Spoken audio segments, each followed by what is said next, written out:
Right there, how it's kind of shiny. So it was starting to round off. So that's opening up a can of worms if I were to round off this head right here. So, I took this chance right here by cutting it. Okay, so I'm just going to blow out any debris right on top of that ABS module where I cut that line off of. And then I'm going to put a plug in it so that nothing falls inside of there.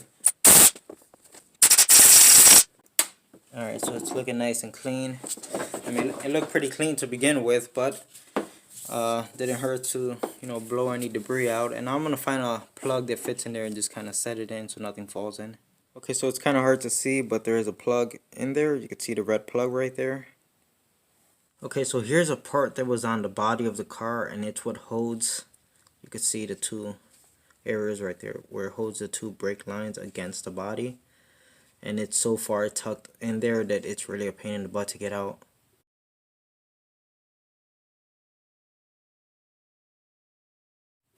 But it's out, so let's move on. Let's see if we could actually get that line out now. It's just dangling around here. Alright, so there's a good chance I might be able or might not be able to get this out of here. And I'm going to have to cut it, and pull it out as two pieces. And just do what I have to do to get the new line in here. Maybe just like fish it down here, straight, and then bend it as it comes through here.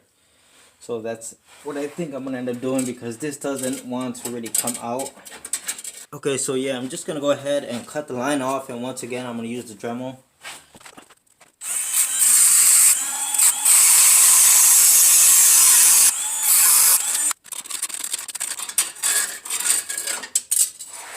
Alright, so here goes our one piece. Okay, so let's go ahead and see if we could fish this piece upward now.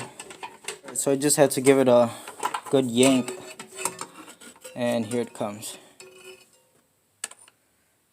And here's how much of the line we have removed.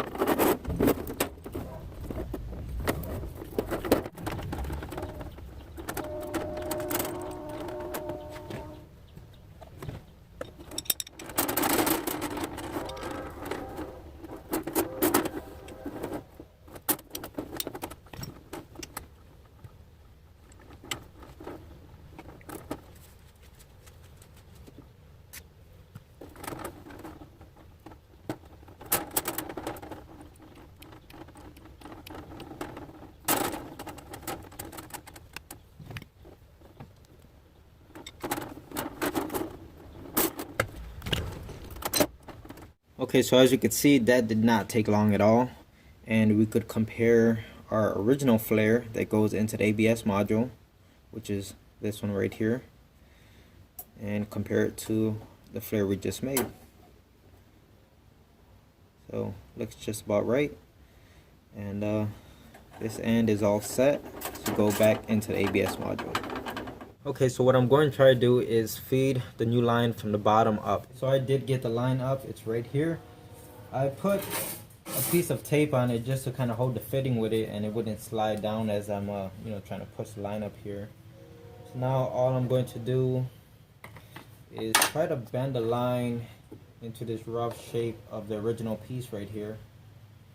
It won't be perfect, but I'm going to try to mimic it as best as I can. I have the line coming from up top, and I've kind of snaked it around already and put it in its holding places right here onto the plastic dividers, if you want to call them that. And the line bends around here, comes through here, and you can see where it's going to meet up with the existing line. So that's where we're going to have our connection. So now it's time to make the flare on this existing line right here. First thing is, do not forget the fitting and make sure it's going the right way. Just gonna move that over there. I'm just gonna use a little deburring tool.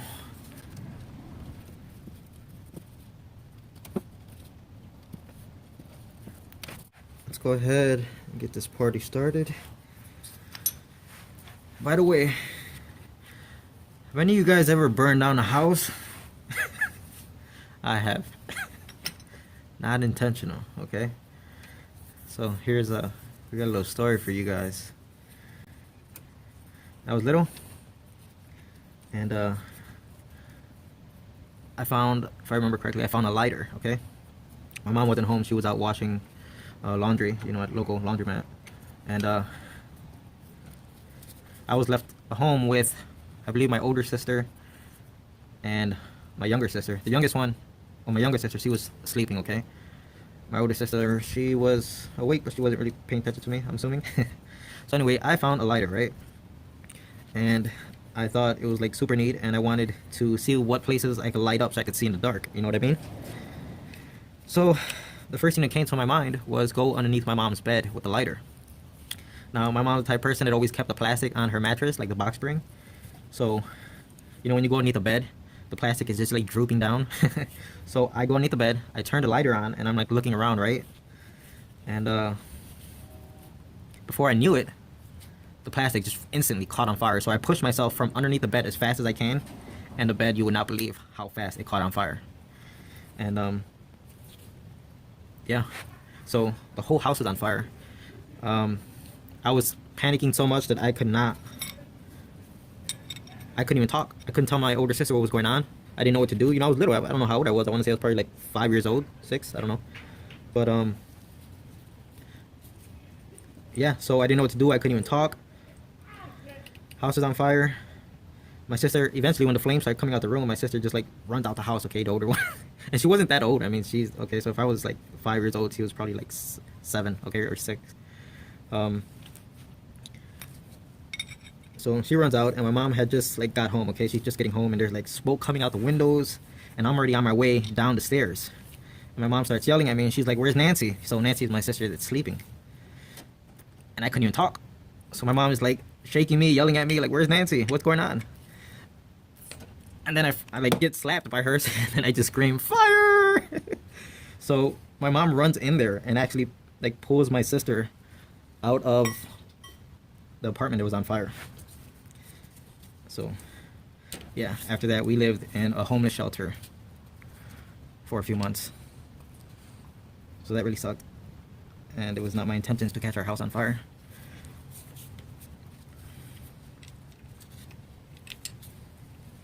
You can already tell I'm slowing down though, how fast I'm working when I'm talking.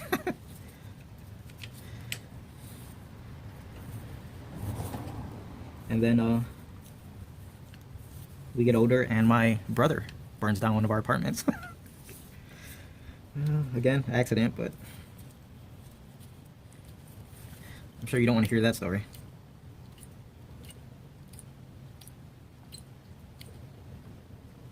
Alright, you know, I'll just tell you anyway. So we lived in obviously a different apartment, and my brothers, yeah, 2 of my brothers were in the back building a clubhouse out of cardboard, right? So I don't know the exact details because I wasn't there and I didn't do it. But from what I could remember, they were building a clubhouse out of cardboard. And once they were done playing with it, they thought it would be a good idea to burn the house down. And normally this probably wouldn't be a problem because it's just cardboard. But the fact that the cardboard was sitting on the back porch of the apartment building we were in, it actually caught on fire, the whole back section of the apartment building. And it's funny because the rest of us are still in the house, right? We live like on the 3rd floor or something like that, or 2nd floor, I can't remember. But you know, we start, and they didn't even know they caught the house on fire, okay? They caught the thing on fire and they just kind of walked away from it. But they caught it on fire, walked away from it, and then the rest of us are still in the house, and we start to hear ambulance, fire truck outside, right? So we're all looking out the window like, what the heck's going on? Because all of this commotion is going on right in front of our house, right? So we're looking out the window to see what's going on. Next thing you know, someone is here like literally kicking in our front door. And then the fire department rushes in and takes all of us out, and we're just all freaking out like, what the hell is going on? So it turns out the whole back half of the building was in flames, and we're just in the front half of the building not knowing what's going on. Ah, this is the part that sucks, trying to get this off. Maybe I should just stop being weak.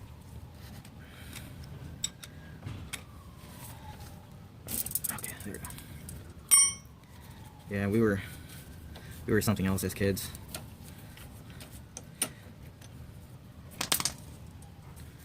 And there goes the flare. Looks really good to me. And here goes our fitting, and here goes the union fitting, and that would just screw on and tighten in like that.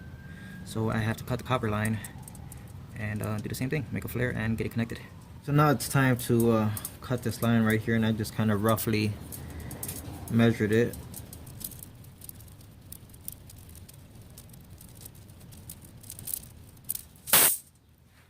There we go. Okay, so let's not forget our fitting.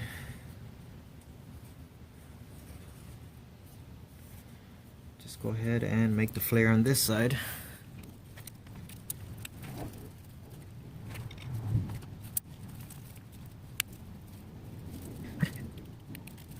So far so good.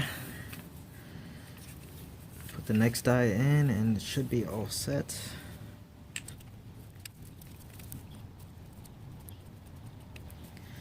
And that's it.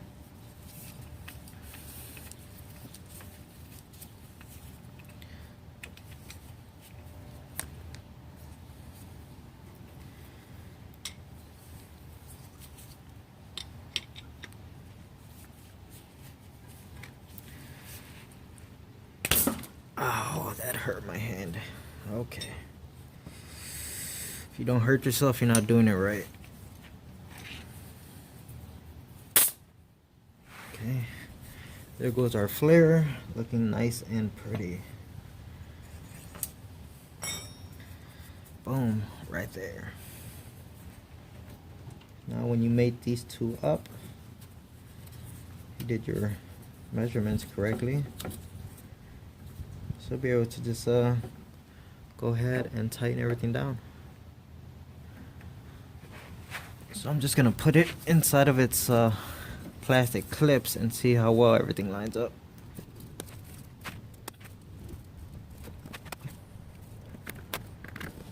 Just gonna push it up here real fast, just so we could get an idea of how it's gonna look.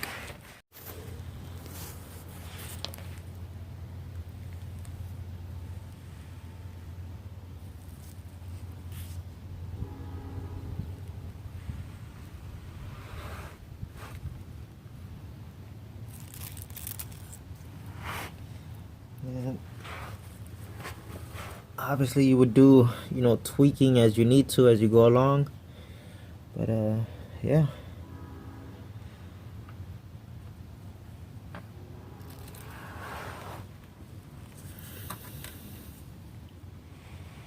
So I think it's looking pretty good, and the next line is going to be exactly the same process, so I'm not going to put you guys through any of that. Just go ahead, get it done, and then I will tighten everything up once all of it is done. I am just about done here. I have not tightened these up yet, but you can see this one, I got it going this way. Now this one, this line right here, originally it was coming this way and it went down. The problem is this is all a rat's nest back here, and it's very difficult to get that line to go back there and bend how I want it to. So instead of, you know, doing all that, I just went straight back, and it's not touching anything. Neither of them are. They make their way all the way down to their clip down there that holds them without touching anything. So that's good. Still have to tighten them up. And let's go underneath the car. Okay, so they come from up there, from the module. I have to find a screw to hold down that clip right there, the plastic. And then we're gonna go across.